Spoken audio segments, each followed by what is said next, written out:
Rebobina. Venga, vale. Buenas tardes a todos y a todas. Damos comienzo a una mesa de vivienda pública aquí en la acampada de Carabanchel, exigiendo una solución para Lidia y Santi y su familia.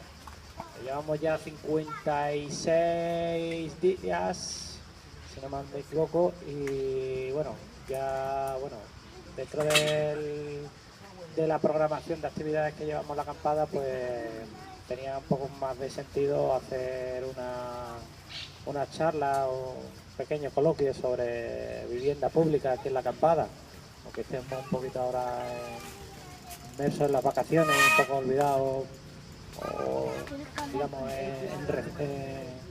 en stand-by en la lucha, la acción directa. Como decía, hay una compañera que todavía no ha llegado, que bueno, cuando llegue aterrizará y ella expondrá un poco junto a José el informe DES, que José, el compañero de Móstoles, pues también va a informar un poco sobre la negociación, que no ha sido tal, o la participación, que en realidad no ha sido tal, sobre el futuro reglamento de adjudicación de vivienda de la empresa municipal de vivienda y suelo de Madrid. Que bueno, también tengo a mi izquierda Violeta Colontay, luchadora, muy activa en redes sociales, etcétera, etcétera. Y bueno, aquí aportaremos me han asignado el rol de moderador. Yo simplemente voy a informar un poco cómo está un poco la situación, que yo creo que yo ahí me toca un papel que a lo mejor a mí no me gusta, porque yo creo que aquí los protagonistas y las protagonistas deben ser cada uno, no debe ser alguien que cuente la historia en la boca de otro. Por eso yo simplemente si queréis explico un poco luego la última reunión que ha habido con el consejero, pero a mí me gusta que los afectados y las afectadas tengan su voz propia. Como veáis, si queréis empiezo contando lo más reciente y vamos dándole luego tiempo a las distintas partes. Bueno, comentar que el pasado jueves, ya después de haber solicitado Lidia y Santi 20.000 registros solicitando audiencia, porque esto parece sacado de otros tiempos, nos tuvo a bien recibirnos en Maudes el consejero junto a Ana Sánchez, de la adjudicación de la Agencia de Vivienda Social de Madrid. Entonces, en esa reunión, bueno, mi impresión después de salir de esa reunión ha sido un poco bastante de teatro, tanto sobre todo por parte de ellos, como un poquito por la nuestra. Pero bueno, en un principio ellos nos explicaron un poco la situación, digamos. ¿Sí? Ahora sí.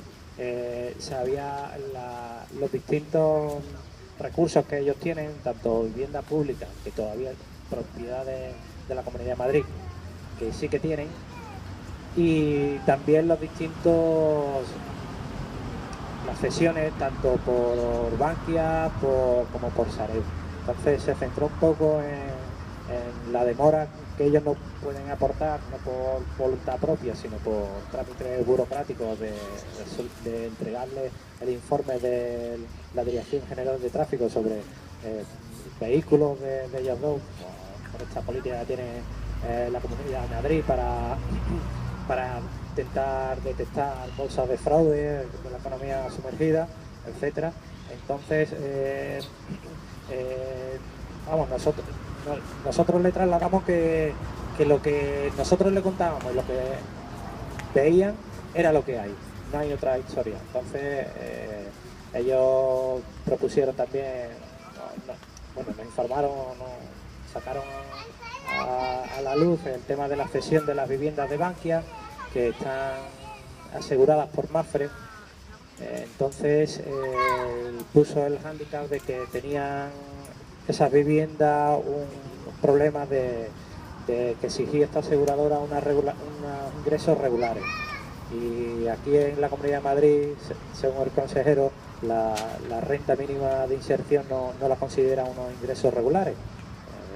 Se conceden durante 6 meses, no saben si después se prorroga, un tiempo sin cobrarlo, etcétera, etcétera. Entonces lo daba a entender que eran como unas viviendas que simplemente tenían la supervisión de la Agencia de Vivienda Social y que esas viviendas que podía acceder según el criterio de Bankia. Y digo, mira, perdona, pero no, porque si esas viviendas están, entre comillas, tuteladas por vosotros, eso significa que tienen al menos un alquiler social o más semejo a un alquiler social que a un precio de alquiler del mercado inmobiliario.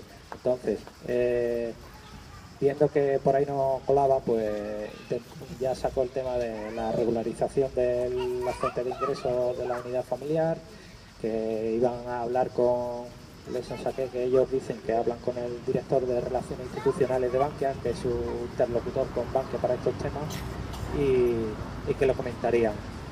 Y que durante esta legislatura a mí me sorprendió, yo creo que ahí patinó un poco la información que nos facilitó.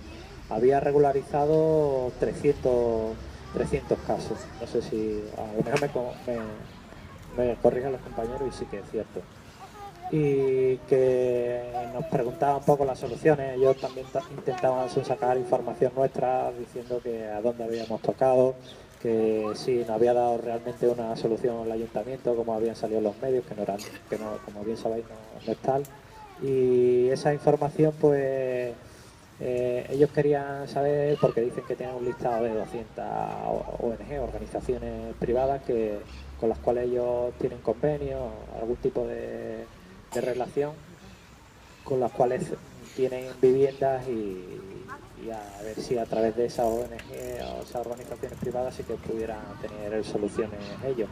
Nosotros le indicamos que ya habíamos, antes de recurrir a las administraciones públicas, ya habíamos acudido a Cruz Roja, a Cáritas, a la Fundación, no recuerdo los nombres, tal, y que no eran tal. Y además que es que eso es como perseguir un poco, no sé cómo decirlo de modo figurado, pero es un poco erróneo porque tenemos que ir a la cabeza. Es decir, si las viviendas son propiedad de la administración pública, no vamos a ir a un intermediario o a un tercero, vamos a ir a la administración a que medie, que además para eso está, no para otra historia.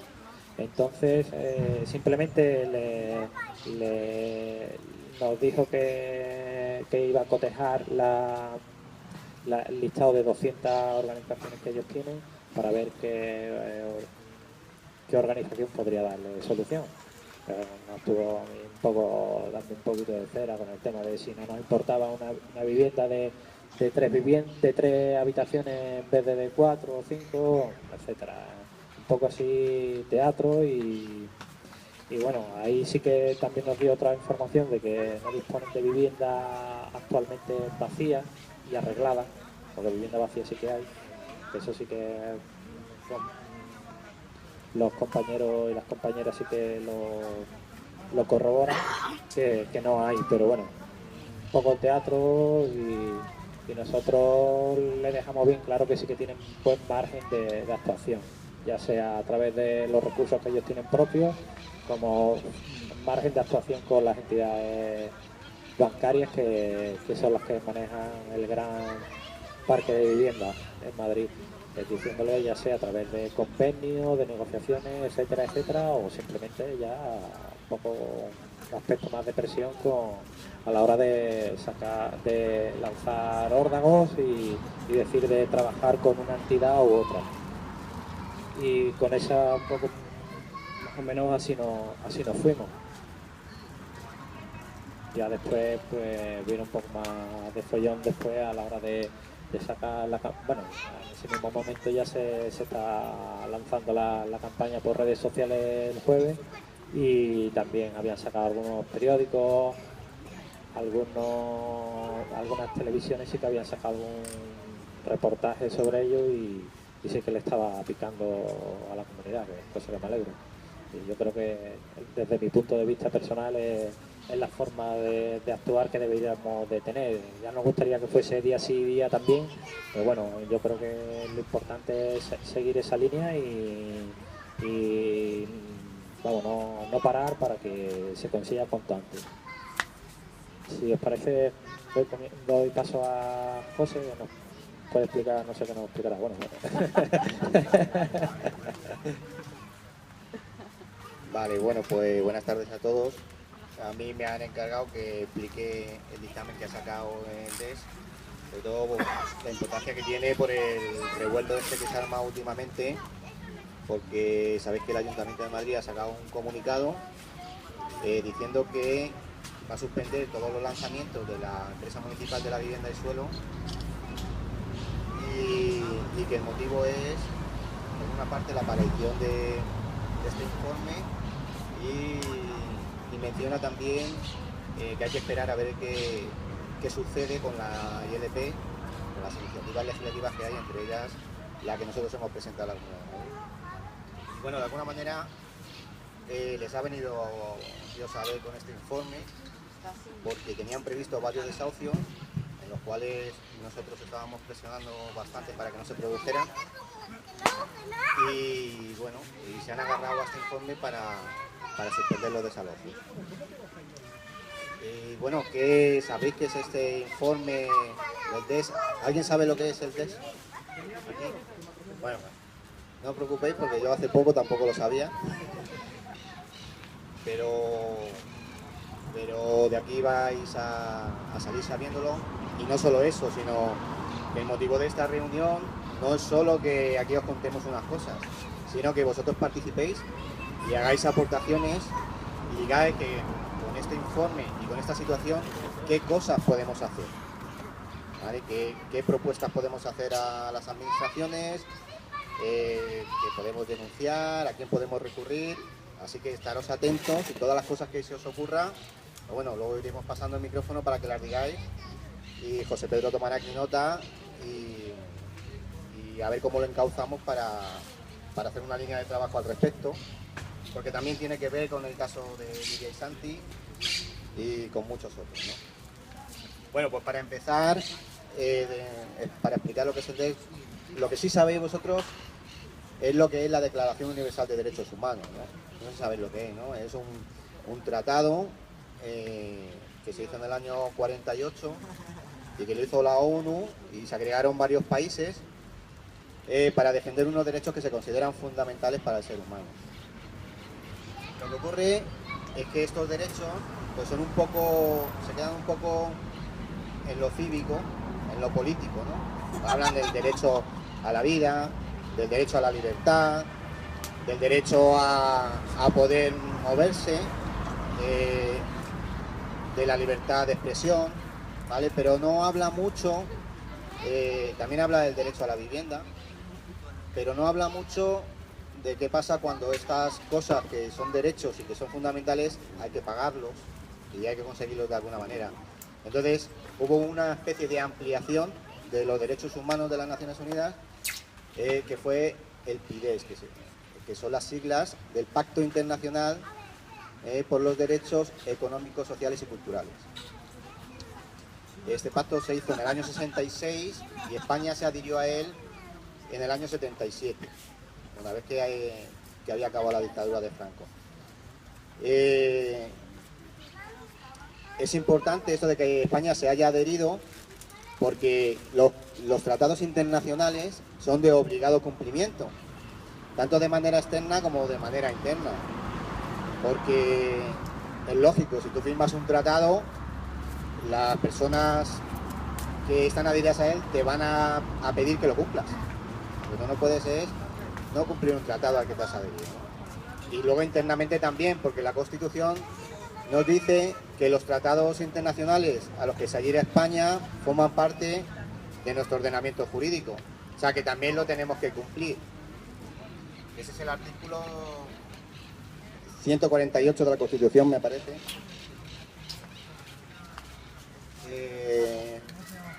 El artículo 96.1 de la Constitución, ¿no? Dice que los tratados internacionales válidamente celebrados formarán parte del ordenamiento interno.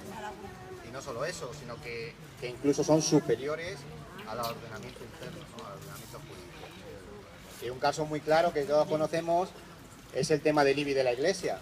¿no? Que todo el mundo decía, ¿por qué la Iglesia no paga el IBI? Si todos los españoles somos iguales ante la ley. Y vino a decir el Tribunal Constitucional que la Iglesia estaba en su derecho de no pagarlo. ¿Por qué?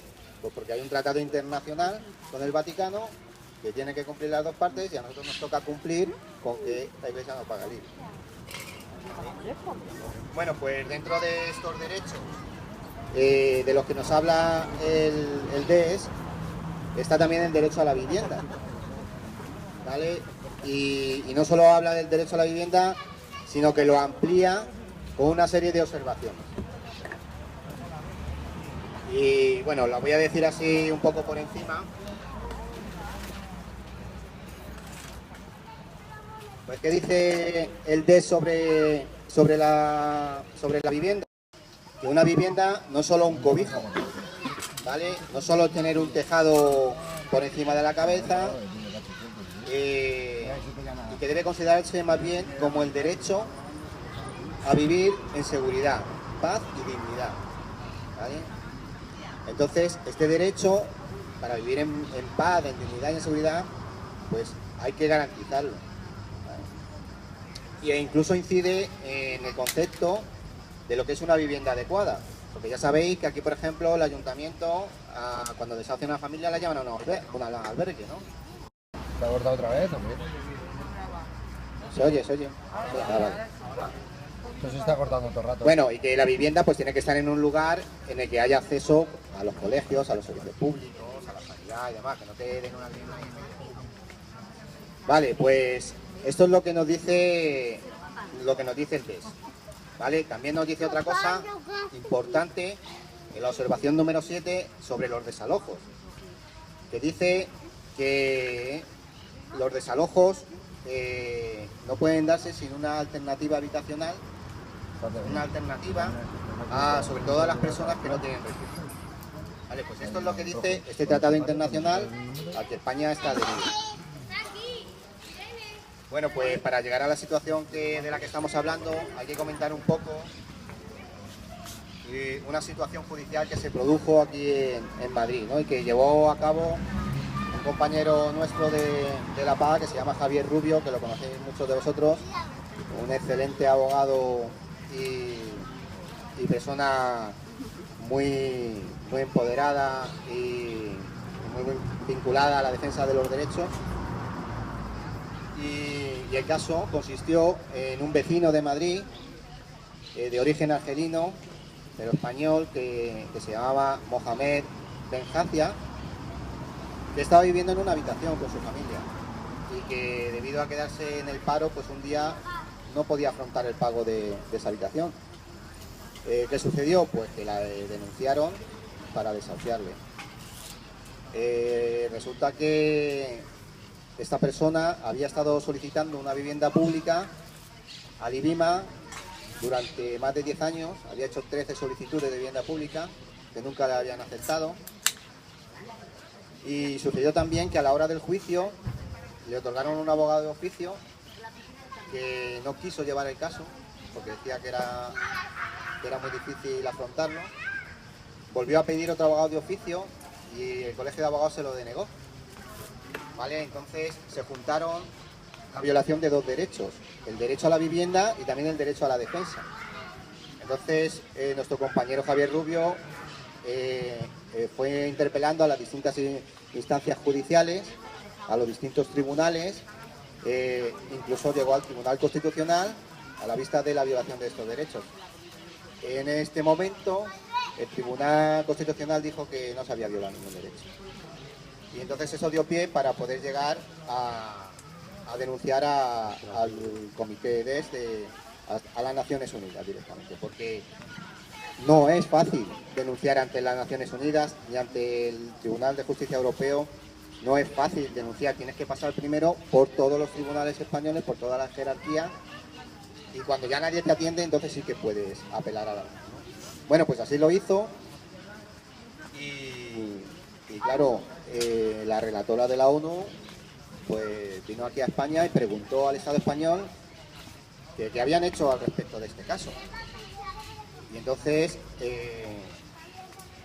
el abogado del Estado de España dijo que lo que argumentaba es que esta persona, que era muy vaga, que no quería trabajar, que no había vivienda pública para darle y que los servicios sociales le habían tratado muy bien. Claro, el afectado y con su abogado demostraron que esta persona había hecho cursos para poder encontrar trabajo, que había solicitado trabajo, que eso de que no había vivienda pública, que cómo era, si el IBIMA y el Ayuntamiento de Madrid han vendido la vivienda pública a los fondos buitre. Y bueno, pues con estas aclaraciones la relatora lo tuvo bastante claro y han sacado un informe para que España lo cumpla, ¿vale? Han sacado un dictamen y que dice, en la que no me voy a enrollar mucho más, 3 cosas fundamentales que son las que os voy a contar. Lo primero que dice es que el Estado español ha violado el derecho a la vivienda, a una vivienda adecuada. Y dice no solo el Estado español, sino también la administración regional, o sea, también la Comunidad de Madrid, que es a la que se le pidió vivienda. No solo se le pidió vivienda, como he dicho antes, 13 veces durante 10 años, sino que durante el transcurso del desalojo y del juicio y de las apelaciones, otras tantas veces se le pidió también vivienda al IBIMA y tampoco respondieron. Incluso después de ser desahuciados, estuvieron durmiendo en un coche. Bueno, pues las conclusiones que sacan en este dictamen es que el Estado español y las autoridades regionales de Madrid violaron el derecho a la vivienda de esta familia. Y entonces hace una serie de recomendaciones para cumplir. La primera de ellas es que a esta familia se la tiene que indemnizar, se la tiene que reparar. ¿Y cómo hay que reparárselo? Con 3 cosas, no solo eso, 3 cosas diferentes. La primera es que hay que darle una vivienda, porque tiene derecho. Y ya haya peleado bastante y todavía no se la han dado. La segunda es que le van a dar una indemnización económica también por los perjuicios que le han causado. Y la tercera, que además le tienen que pagar los gastos que ha tenido de abogado, ¿vale? Todo lo que le ha costado el proceso. Aunque en este caso le ha salido gratis porque nuestro compañero le ha asistido de manera gratuita.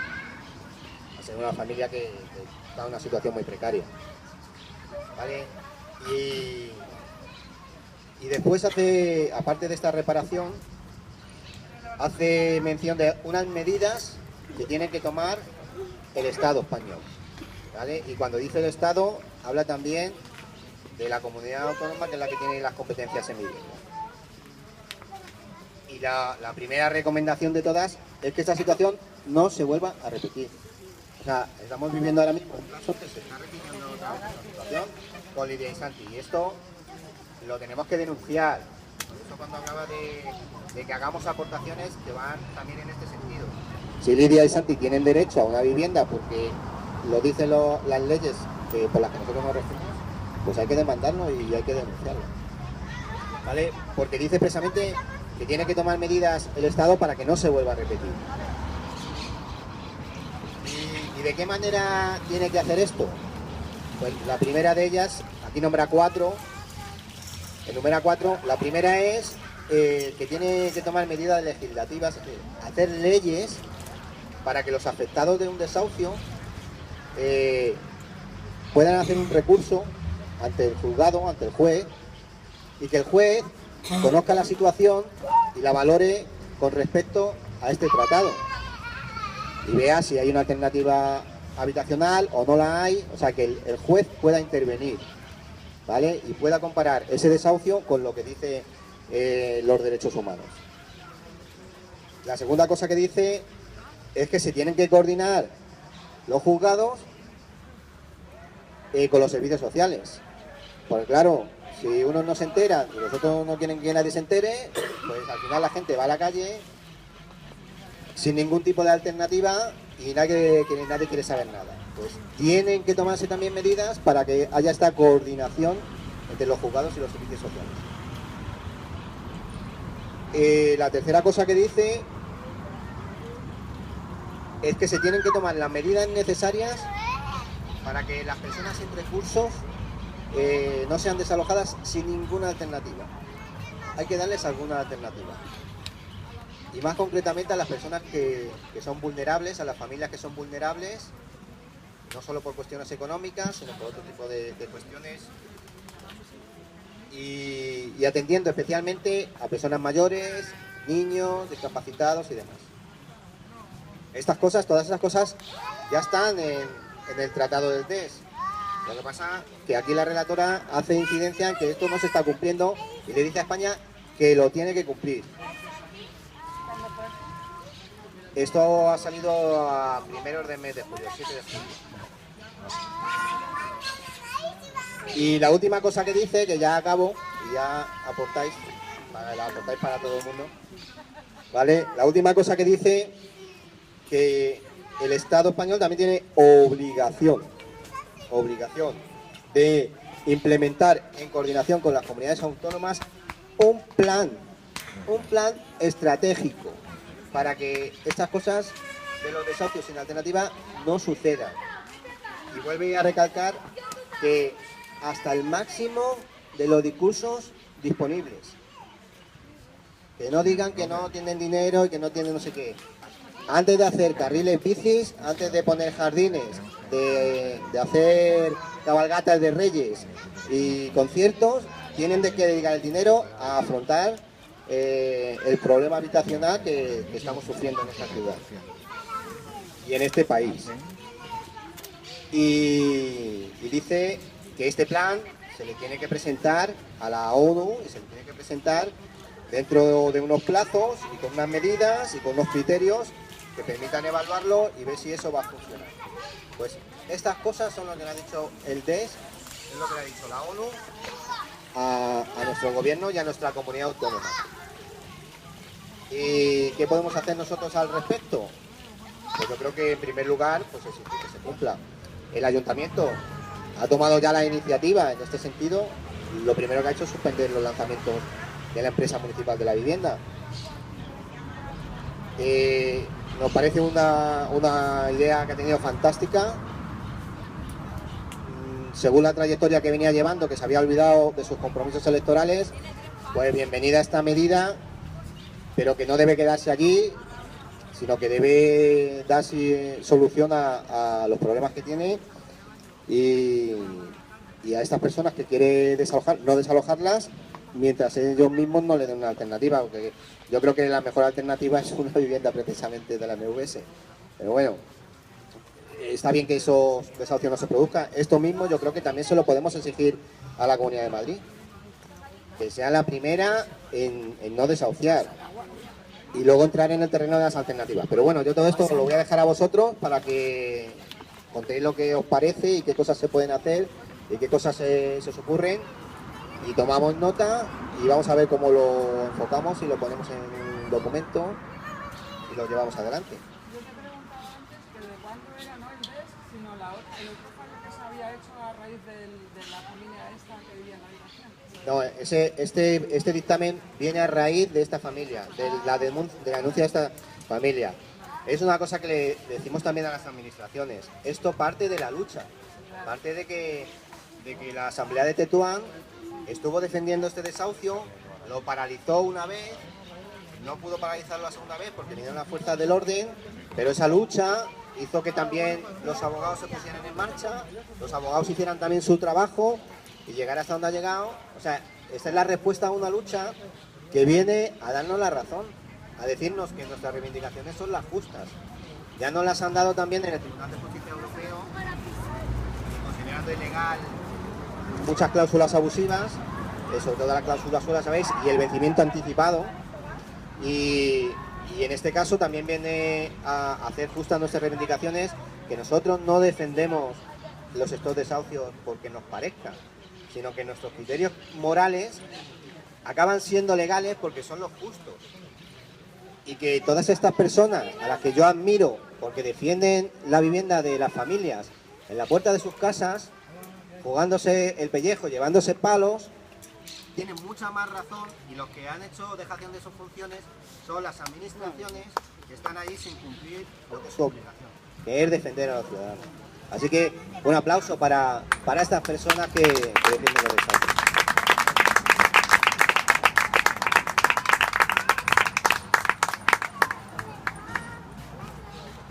Bueno, y no sé si ahora nos va a hablar Angelines un poco o queremos hablar de esto y ir tomando nota a la que está más fresca. Ahora, mesita ahí en el suelo. Tranquila. Me tengo que levantar. Nada. El tallercito, hace poco dieron un taller por internet de esto, muy interesante. Y se proponía que presentáramos denuncias de todos los casos que hemos sido desahuciados sin alternativa habitacional. El problema es que ellos dicen que tienes que agotar todas las instancias legales antes de poder hacerlo. Pero, por ejemplo, cuando te desahucian de un alquiler, tú no puedes recurrir ese alquiler si no pagas tu deuda. Entonces tú te quedas en un juzgado de primera instancia y la jueza, como a mí, me dice, ¿usted sale, paga o sale? Yo no puedo pagar. ¿Cómo voy a pagar yo los 3.000 miserables euros que le debo si no tengo ni para comer? Entonces no puedes ir a una instancia como cuando recurres en una usurpación a la audiencia provincial. Y ahí te quedas en la calle diciendo en el Tribunal Europeo, como dijimos aquella vez, ha desahuciado usted a una madre soltera con una hija menor de edad y la ha dejado en la calle. Y ya está. Y ahí te quedas. Y te vas a ocupar un piso, o te vas a la casa de no sé quién, o a alquilar una habitación como te dicen las trabajadoras sociales, o donde te salga del mismísimo. Entonces yo lo que creo es que deberíamos denunciar, hacer como si fuera un formulario para estándar, para que todas las familias que hemos sido desahuciadas desde no sé qué año, porque tú dices desde...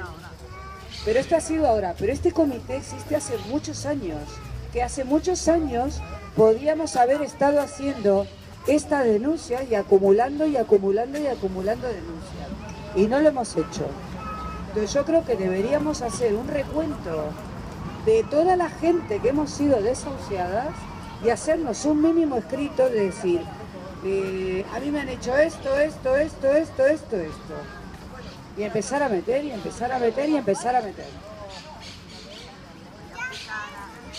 Esto se podría aplicar también a las familias que se ha vendido su vivienda, porque ellos están de alquiler y pues para todos, ¿no? Bueno, para contestar a lo que dice Vero, por eso es importante este dictamen, porque le dice al gobierno que tiene que hacer una ley para que el juez, antes de echarte, aunque debas el alquiler, y el alquiler de 3.000 euros o de 3 años o lo que debas, el juez pueda valorar que tú te vas a quedar en la calle con tus hijos. Y entonces, vale, pero este informe está diciendo que a partir de ahora los jueces lo tienen que valorar. El primer paso es que el Estado tiene que hacer, el gobierno tiene que hacer una ley, tiene que legislar. Y se lo está exigiendo y además le pone plazos. Pero ya sabemos que este gobierno seguramente pues va a hacer oídos sordos y va a no sé qué. Pero ya hay un soporte para poder decirle incluso al juez, en el recurso de oposición, decirle, oiga, ¿usted sabe que el DES ha dicho esto? Y que habla además de los jueces y que los jueces tienen que valorar a la luz de este tratado y de este pacto. Usted míreme, porque si no a lo mejor usted va a estar prevaricando. Eso se le puede decir a los jueces. Y para contestar a Angelines, yo creo que esto va más allá de los alquileres y va más allá de los desahucios. Va en concreto del derecho a la vivienda. Y todo el que haya sido desalojado y necesite una vivienda, pues la tiene que solicitar a las administraciones, que son las primeras que la deben garantizar.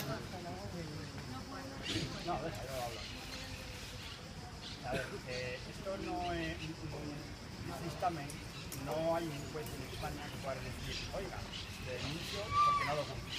No va a haber un juez que pueda intervenir. O sea, por la parte de denuncia no se puede hacer. Esto en la medida de que se puede tomar en valor, pues somos lo que siempre.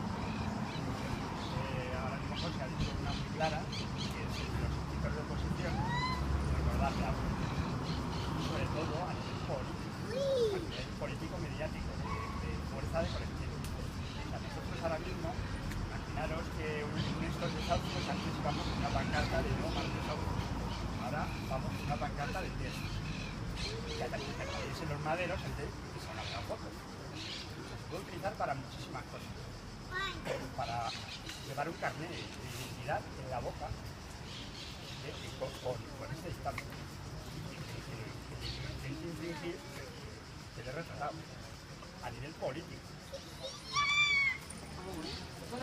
Claro, luego hay otra cosa, yo ya le he dado un par de vueltas al modelo escrito y se me ha ocurrido que todos los recursos de inconstitucionalidad que ha presentado el PP con respecto a la ley catalana y a la ley murciana, creo también, Al País Vasco, a la Navarra, a la Canaria. a todas las que se las han metido, que lo estén retirando ya. Otra reivindicación política de alto calado. Creo que como vamos a tener una paz estatal de aquí a poco, seguramente se presentará este tipo de cosas. Vamos a pensar hasta qué punto nos pueden venir este informe. Bueno, nos va a venir bien, entre otras cosas, tenemos una IDP en la puerta. Sí, Nada. sí, bueno, Pero como era arma la política, un arma política clara de cara al PP, a Ciudadanos. claro.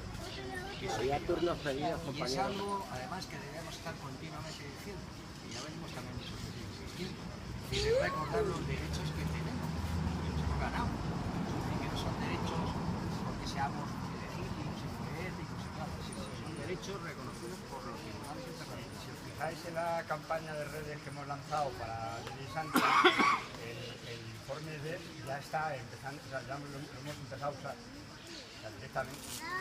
Aparte de la reunión que se tuvo con Marta Higueras para el tema de los desahucios que se le dijo allí en el tema este del BES, luego le hemos machacado por redes mandando el informe de derechos humanos, porque hay que empezar a usarlo hasta para comer. O sea, tenemos que aprendernos ese informe, leerlo bien, asimilarlo y poder soltar en cada momento que nos toque, en cada negociación, en cada enfrentamiento con la policía, en cada negociación política en las mesas que utilizamos, tiene que ser nuestra bandera, porque nos legitima.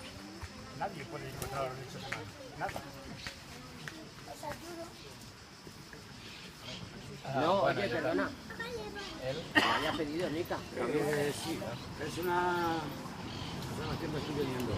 ¿No podríamos hacer un borrador sobre qué derechos se tienen que aplicar cuando se desahucia para poder presentárselo tanto al juez como a servicios sociales? Elaborar un borrador de sobre derechos que tienen que aplicar cada vez que se desahucie de derechos sociales. borrador de recursos ante un desastre. Claro, porque Tenemos que lograr hacer un grupo de trabajo. que lo trabajan de la si queremos que Que lo compare, o sea, que lo ligue directamente a todas las propuestas que hacemos, incluidos los 60 y tantos artículos de la IDP. La IDP está precisamente para digamos, la bajada del suelo, un informe tan ese trabajo hay que juntarse, personas que quedamos y hacemos un trabajo para destripar ese informe, para sacar argumentarios, tanto para el tema jurídico como para el tema político. ¿Dónde está la batalla?